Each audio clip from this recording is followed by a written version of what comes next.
নদী ভাঙনে ঘর হারিয়ে প্রায় ৩ যুগ আগে করাইল বস্তিতে আশ্রয় নেন ফজিলাতুন্নেসা। বস্তিতে তার এই ছোট্ট ঘরে থাকেন পরিবারের ৫ জন সদস্য। এখানে এক চুলোয় রান্না হয় কয়েক পরিবারের। ৮ থেকে ১০টি পরিবারের জন্য রয়েছে একটি মাত্র শৌচাগার। এভাবেই কোনো মতে জীবনযাপন করছে বস্তিবাসী। পানির অপর নাম জীবন হলেও এই বস্তিতে দিনে একবার আসে খাবার পানি। এই পানি সংগ্রহ করে সারাদিনের খোরাক বোতল কিংবা ড্রামে রেখে দিতে হয় তাদের।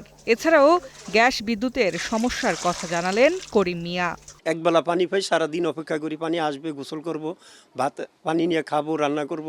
সেই পানিটুকু আমাদের সমস্যা। আমরা করাইলবাসী এতই কষ্টে আছি যা আমাদের খোঁজখবর কেউ নেয় না। জীবনে যাদের এত সমস্যা তাদের উৎসব পার্বণ কিভাবে কাটে, যেমন ঈদের কথাই ধরা যাক। শহরের ঝলমলে আলোয় ঈদ উৎসব পালন হয় জমকালোভাবে, কিন্তু এদের খবর রাখেন না কেউই। এক বস্তা খোয়া বাংলে ৩০ টাকা দেয়, এরপরে দিয়ে খাবো না ঘর ভাড়া দিমু ৪,৫০০ টাকা ঘর ভাড়া। বুড়ো মানুষ একজন অসুস্থ ঘরে পড়ে রয়েছে, তার কি ডাক্তার দেখাবো না খাবো?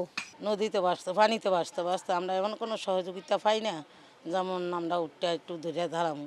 অনেক সরকার তা আসে, মোর তা আমরা অনেক কিছু দেখছি, করছি, পাই না আমরা কিছু। বস্তির স্বামীহারা নারীদের দুঃখ দুর্দশা যেন শেষ নেই।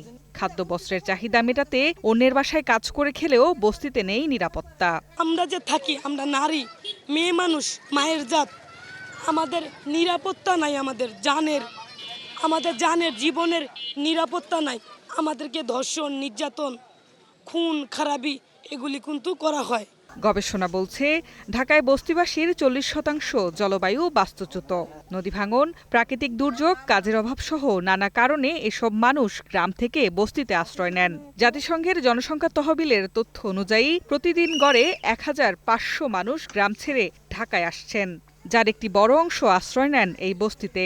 বোলা নদী ভাঙ্গার পরে এই করাইল বস্তিতে অনেক বছর আমার বাবা মা নিয়ে আসছে। আমার বিয়ের শাদী হয়েছে এই করাইলেই। বিশেষজ্ঞরা বলছেন জলবায়ু বিপর্যয় এখন শহরমুখী অভিবাসনের অন্যতম কারণ। এছাড়াও অর্থনৈতিক ও রাজনৈতিক কারণেও বস্তিতে মানুষের সংখ্যা বাড়ছে। বস্তিজনিত সংকট থামাতে হলে প্রথমেই গ্রাম উন্নয়নে জোর দিতে হবে। Mitu, green news, Dhaka.